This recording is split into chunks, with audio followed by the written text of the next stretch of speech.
এইবারের গুরুত্বপূর্ণ রাজনৈতিক লক্ষ্য হচ্ছে নতুন রাজনৈতিক বন্দোবস্ত তৈরি করা, আমাদের শাসনতন্ত্র বদলানো। গণভোটে হ্যাঁ দিচ্ছি আমরা, কারণ আমরা একটা সংস্কার প্রস্তাবকে গ্রহণ করতে চাই জনগণের অনুমোদনের ভিত্তিতে।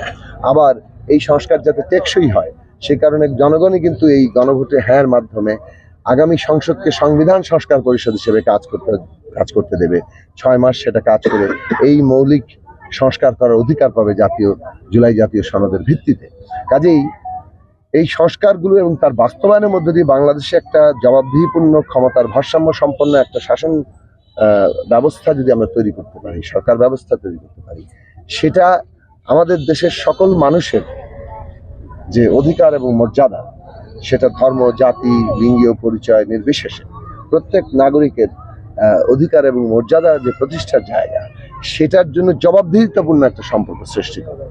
ওইটার লক্ষ্য হচ্ছে জাতীয়ভাবে, আর তার একটা যাকে বলে যে বিশেষ উদাহরণ সৃষ্টি করা বাঞ্ছারামপুরের ক্ষেত্রে, সেটা আমাদের দিক থেকে আমরা লক্ষ্য হিসেবে কাজ করছি। আমরা মানুষকে আহ্বান জানাবো যে ভোট এতটাই গুরুত্বপূর্ণ বাংলাদেশের জন্য, কারণ এই 54 বছর ধরে এত বড় একটা রক্তক্ষয়ী যুদ্ধের মধ্যে দিয়ে এত লক্ষ মানুষের রক্তের উপর দ্বারা একটা রাষ্ট্র পতন হয়েছে গণতন্ত্রের জন্য, মানুষের অধিকারের জন্য, কিন্তু সেই রাষ্ট্রে কিন্তু আমরা 54 বছর ধরে ভোট নিয়েই সংকটের মধ্যে ঘুরপাক খাচ্ছি। সেখানে ভোট ব্যবস্থাটা খুব জরুরি। এই ব্যবস্থাটাকে কেউ যদি কোনো দিক থেকে এটাকে কালিমালিপ্ত করতে চায় কিংবা এটাকে নস্যাৎ করতে চায়, সেটা বাংলাদেশের মানুষ এখন মানবে না।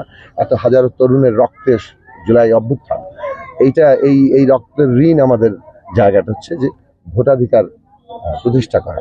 ফলে আমরা মানুষের ভোটে জিততে চাই এবং সেই অধিকারটা প্রতিষ্ঠা করতে চাই। এই নির্বাচনের মধ্যে দিয়ে এটাও আমাদের একটা লড়াই।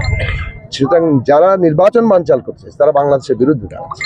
দেখুন, ন্যায় বিচার এবং গণতন্ত্র ছাড়া একটা জাতি, একটা জনগোষ্ঠী ঐক্যবদ্ধ হতে পারে না। আর আমরা যদি ঐক্যবদ্ধ থাকতে না পারি, বর্তমান বিশ্ব দুনিয়ায় কিভাবে আমাদের স্বাধীনতা সার্বভৌমত্ব ক্ষুণ্ণ হবে সেটা তো আমরা দেখতেই পাচ্ছি। কাজে আমাদের স্বাধীনতা সার্বভৌমত্ব রক্ষা করতে গেলে এখন আমাদের গণতান্ত্রিক ব্যবস্থা এবং ন্যায় বিচার প্রতিষ্ঠা করতে হবে।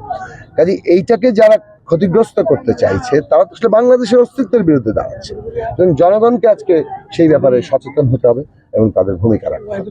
নির্বাচন নিয়ে তো শুরু থেকেই নানান রকম কথা আমরা শুনেছি এবং একটা পর্যায়ে আমরা এটা বুঝতে পারছিলাম যে নির্বাচনকে যেন একটা বিপরীত জায়গায় দাঁড় করানোর চেষ্টা করা হচ্ছে।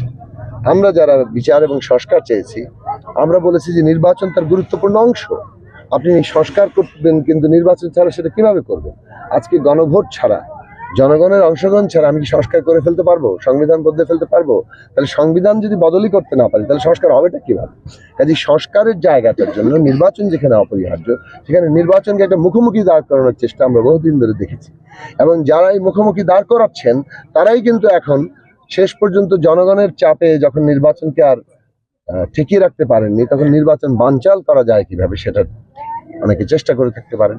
এবং এক্ষেত্রে তো যারা পরাজিত হয়েছে, তাদের দেশি বিদেশি নানান রকম শক্তিকে মদতদাতা হিসেবে কাজ করতে পারে। ফলে এখানে আমাদের মনে রাখা দরকার যে আন্দোলনের ধারাবাহিকতা আজকে আমরা নির্বাচনে, সেই আন্দোলন সফল করতে গেলে নির্বাচনকে সফল করতে হবে এবং সেইটাকে বাংলাদেশের ভবিষ্যৎ পুনর্গঠনের জন্য কাজে লাগাতে হবে।